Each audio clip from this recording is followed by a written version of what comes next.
कांग्रेस ने घोषणा की है कि वह भारत अमेरिका ट्रेड डील के खिलाफ देश भर में किसान महाचौपाल का आयोजन करेगी, क्योंकि वह यह मान रही है कि यह जो ट्रेड डील है यह किसानों के विरुद्ध है।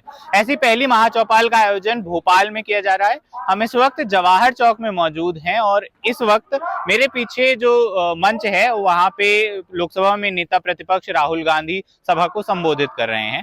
हमने यहाँ पे कई और लोगों से भी बात करके यह जानने की कोशिश की कि ट्रेड डील के वह कौन से मुद्दे हैं, वह कौन से पॉइंट्स हैं जिनका वह विरोध कर रहे हैं और आखिर ऐसी क्या चीजें हैं जिनके कारण वे यह चाह रहे हैं कि भारत अमेरिका के साथ हुई इस डील को वापस ले ले।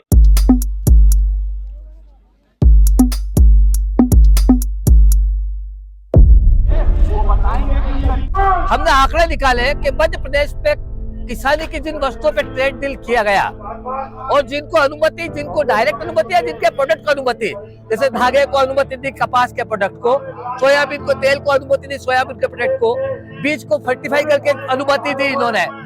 तो ऐसा लगता है कि ये इस देश की किसानी पे कब्जा करना चाहते हैं। कॉटन का जो मामला है, जो इन्होंने ट्रेड डील करी है, अगर विदेशों से कॉटन आएगा तो हिंदुस्तान का जो किसान है, जो कॉटन उत्पादन करता है, उसका कॉटन बहुत कम दामों में बिकेगा और विदेशी कॉटन जब आएगा तो यहाँ पर वो अपना कॉटन बेचेंगे और हिंदुस्तान का मतलब जो किसान है कॉटन का, वो किसान बहुत परेशान हो जाएगा। हमारी सोयाबीन का भाव आप देख रहे हैं कि 4000 से 3500 रुपए में क्विंटल भावांतर में तोली गई। पहले ही किसानों को सोयाबीन का दाम नहीं मिल रहा है और दूध उत्पादन में आप देखेंगे हमारे किसान सभी घाटा खा रहे हैं। और जो ये ट्रेड डील हुई है उसमें हमें लग रहा है कि कहीं ना कहीं किसानों के साथ में अहित हो रहा, किसान हमारा परेशान है। इस ट्रेड डील के माध्यम से जो उत्पादन अमेरिका से भारत में आएगा, हमारे किसानों की सोयाबीन का भाव ऐसे ही नहीं है और वो तेल, अगर सोयाबीन नहीं आया है तो तेल भी जो आएगा उससे सोयाबीन का तेल सस्ता होगा और हमारे किसानों की सोयाबीन के रेट और गिर जाएंगे। हमारा शाजापुर जिला किसी जमाने में सोयाबीन का सबसे ज्यादा उत्पादक वाला जिला था और आज की स्थिति में गेहूं में भी सारा उत्पादन होता है। आलू, प्याज, लहसुन, कॉमर्शियल एग्रीकल्चर में भी शाजापुर जिला कहीं पीछे नहीं है। लेकिन जिस प्रकार से सरकार ने जो एक तरफा ट्रेड डील की है जिससे अमेरिका के बड़े किसानों को फायदा होगा, हमारे यहाँ तो किसान को खाद में एक बोरी के लिए लाइन में लगना पड़ता है। हमारे यहाँ का कृषि का स्ट्रक्चर बहुत छोटा है। 2 बीघा 5 बीघा किसान, वहाँ 2,500 हेक्टेयर का किसान है, 2,000 हेक्टेयर का किसान है। उसके सामने हमारा देश का किसान कंपटीशन नहीं कर सकता और वो कम माल में, कम कीमत में यहाँ अनाज भेजेंगे जिससे हमारे किसानों को आर्थिक लाभ नहीं मिलेगा। हमारे क्षेत्र में अफीम की खेती होती है। अफीम में कई प्रकार की ये CSP करके कई प्रकार की ऐसी योजनाएं लेकर के आते हैं जिससे अफीम की खेती तक करने में अब किसान कतराने लगा है।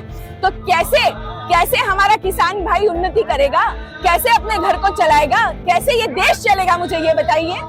ये माला पहनने का हमारा मेन उद्देश्य है कि हमने पहले प्याज की भी माला फेंकी, जब हमारे किसान भाइयों ने प्याज रोड पर फेंकी थी। आज हमारे किसान भाइयों की 2 फसलें, एक आलू और एक गेहूं हमारे किसान भाइयों का पूरे पानी बारिश होने के कारण आड़े गिर गए हैं और आलू के जो रेट है उससे किसान भाई का खर्च भी नहीं निकल पा रहा है। हमारा किसान भाई कितनी मेहनत करता है इस आलू में और आज जब 4-6 महीने के बाद में वो बेच रहा है तो उसका खर्च भी नहीं निकल रहा है।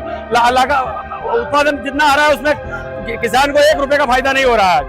प्रधानमंत्री ये कहते हैं कि हम इस ट्रेड डील से बहुत फायदा दिलाएंगे। क्या फायदा दिलाएंगे?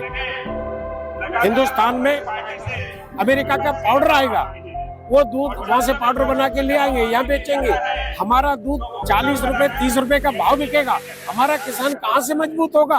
तो ऐसा लगता है कि सरकार किसी दबाव में है और ये जो ट्रेड डील है ये भारत के भविष्य के लिए आगे चलकर इसका सबसे बड़ा नुकसान होगा। उद्योग कम होंगे, उत्पादन कम होंगे, रोजगार के अवसर कम होंगे और इकोनॉमिकली गैप है जो गरीब और अमीर के बीच में जो तेजी से बढ़ रही है, उस इकोनॉमिक गैप को और तेजी से बढ़ेगी। ज्यादातर लोगों का यह कहना है कि जो ट्रेड डील हुई है और उसमें सोयाबीन तेल को लेकर के जो रियायतें अमेरिका को दी गई हैं उससे यहाँ के सोयाबीन किसानों पर सबसे ज्यादा बुरा असर पड़ेगा। इसके बाद कपास और मक्का के जो किसान हैं उन्होंने भी अपनी चिंताएं जाहिर की हैं। लोगों का यह भी कहना है कि अब जो बदली हुई परिस्थितियां हैं, यानी कि जो अमेरिकी कोर्ट का ट्रंप के खिलाफ में फैसला आया है, उसके बाद अमेरिका से हुई इस ट्रेड डील को वापस ले लेना चाहिए और भारत को अपने कदम पीछे खींच लेने चाहिए।